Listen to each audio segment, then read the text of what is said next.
Well, while the fun is catching on in the kitchen, let's talk about the 4th Enviropedia Ecologic Awards, which took place at the Maropeng Cradle of Humankind last week. Now, these ecologic awards aim to identify and give recognition to those individuals and organizations that are making a real and measurable difference in creating a more sustainable world that we live in. And we have two of the winners of the Ecologic Awards joining us today. Welcome, John Lucas and Calvin Cochrane. Welcome to you, gentlemen. Firstly, congratulations on being recognized as real shapeshifters and movers and shakers in the world of conservation.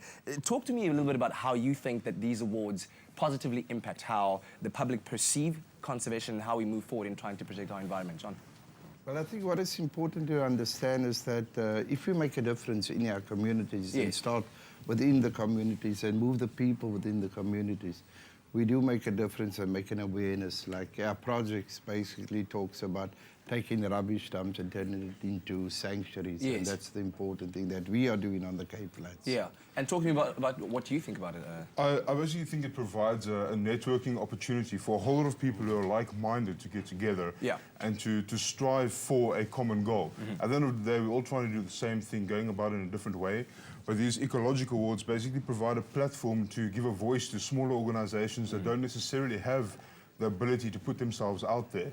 And from the work that I'm doing on the West Coast from a water research perspective, it just basically, again, provides the ability to highlight the network that we've created between various partners that we work with, all the way from International Rivers to WWF, Pick and Pay School Clubs, all those guys that work together for one common goal.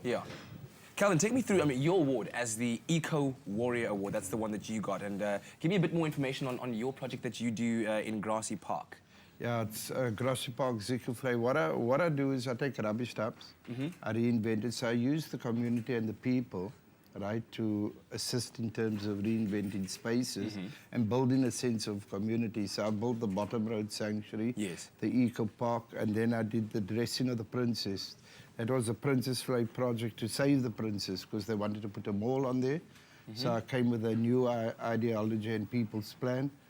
Got the schools involved in terms of reinventing the space.